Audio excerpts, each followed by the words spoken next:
bersama saya Rahayu Japar dan kembali kami sampaikan berita Mataram hari ini.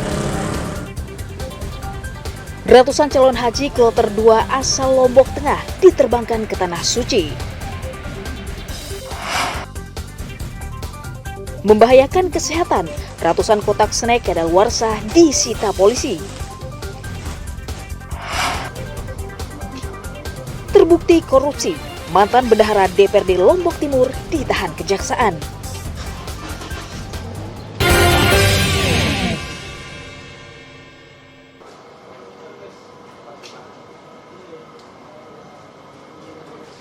Mantan bendahara kantor Dewan Perwakilan Rakyat Daerah DPRD Kabupaten Lombok Timur, Zulfaidi, ditetapkan sebagai tersangka dugaan tindak pidana korupsi penggelapan pajak di tempatnya bekerja. Setelah ditetapkan tersangka, Zulfaidi juga langsung ditahan Kejaksaan Negeri Selong untuk mempermudah penyidikan dan mencegahnya kabur keluar daerah. Untuk sementara tersangka dititipkan di Lapas Kelas 2B Selong untuk menjalani penahanan selama 20 hari ke depan. Dari rangkaian pemeriksaan saksi dan tersangka, Kejaksaan menemukan bukti kuat Zulfaidi mengkorupsi pajak perjalanan anggota Dewan sebesar Rp343 juta pada periode 2019-2020. Kami sudah melakukan pemeriksaan kurang lebih sekitar 7 jam terhadap tersangka Z, yang mana tersangka itu selaku mantan bendahara Serwan Kabupaten Lombok Timur. Jadi setelah melakukan pemeriksaan, kemudian yang bersangkutan kita lakukan pemeriksaan dan kita tahan selama 20 hari. Sejak tanggal 7 Juni sampai dengan tanggal 27 Juni 2023. Tersangka dijerat pasal 2 ayat 1, junto pasal 3, junto pasal 8, Undang-Undang Nomor 31 Tahun 1999 tentang pemberantasan tindak pidana korupsi dengan ancaman hukuman 3 tahun penjara. Muhtadun melaporkan dari Kabupaten Lombok Timur.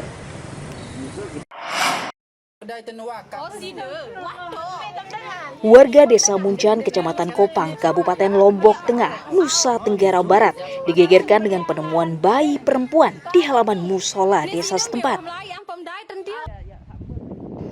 Bayi malang tersebut ditemukan oleh seorang warga bernama Nurdin saat sedang melintas dan mampir di musola untuk beristirahat. Saat ditemukan, ari-ari bayi masih menempel dan masih menangis sehingga segera dibawa ke rumah warga terdekat kemudian dirujuk ke puskesmas. Setelah diperiksa, bayi dengan berat 2,5 kg dengan panjang 49 cm tersebut dinyatakan sehat dan diperkirakan baru berusia 1 hari. Di jalan-jalan keluar dari rumah, terus saya kesini. Saya jumpa sama anak ini di dalam musola ini. Sempat ada dengar suara tangisan? Tidak ada. Memang sengaja lewat masuk gitu? Ya, dia mau Biasa masuk sini sih, biasa sholat. tempat duduk-duduk sholat. Sholat. Ya. Kemarin mau jalan-jalan ya? Ya. Mau sholat asar lah gitu. Jadi kemarin pas ditemukan dalam keadaan apa itu? Dibungkus pakai kain. Anu dia itu. Pakai kain. Kain dia, kain. Bayi tersebut kemudian diserahkan ke Tim Balai Perlindungan Sosial Khusus Anak Paramita Mataram untuk dirawat. Bayi ini akan kita bawa ke Sentra Paramita Mataram yang merupakan satu-satunya unit pelaksana teknis Kementerian Sosial yang ada di NTB. Nah, kemudian nanti bayi ini setelah sampai di Paramita tentunya kita akan memberikan perawatan, perlindungan, dan pengasuhan. Yang nanti selanjutnya sesuai dengan proses sambil menunggu surat perkembangan pemberitahuan hasil penyidikan dari kepolisian, tentunya dari Polsek Kopang, kita juga nanti akan melayani untuk proses adopsinya. Polisi masih mengusut orang tua bayi yang tega meninggalkan balitanya di musola. Lukmanul Hakim melaporkan dari Kabupaten Lombok Tengah.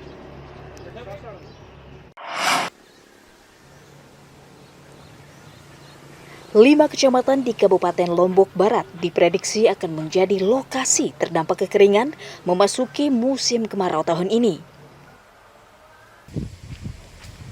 Badan Penanggulangan Bencana Daerah mencatat 5 wilayah tersebut adalah Kecamatan Batu Layar, Sekotong, Lembar, Gerung, dan Kecamatan Kuripan. Selain karena minimnya sumber air, kekeringan terjadi karena sebagian wilayah tersebut merupakan dataran tinggi sehingga petugas sulit menyalurkan air bersih.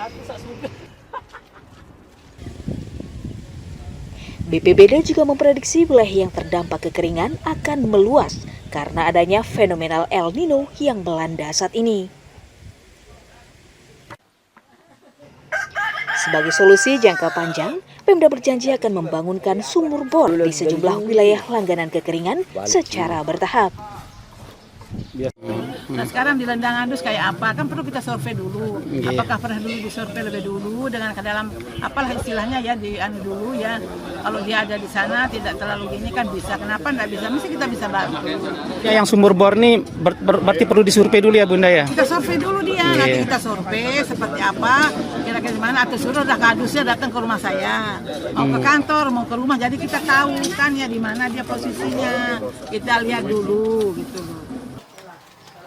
BPBD Kabupaten Lombok Barat mencatat 12 desa di 5 kecamatan saat ini sudah mengalami krisis air bersih dengan jumlah warga terdampak mencapai 13.630 jiwa. Hairul Amri melaporkan dari Kabupaten Lombok Barat.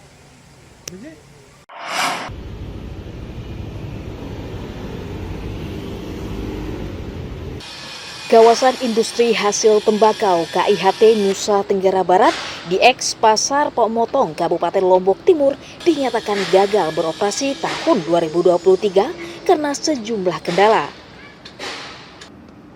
Pemda Lombok Timur menyatakan gagalnya KIHT beroperasi karena belum terbitnya izin dan aturan operasional dari pihak terkait.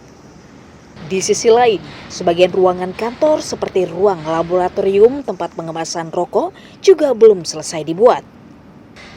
Terkait hal itu, Pemda akan mengusulkan anggaran susulan sebesar 3 miliar rupiah pada tahun 2024 untuk menuntaskan tahap pembangunan kantor KIHT.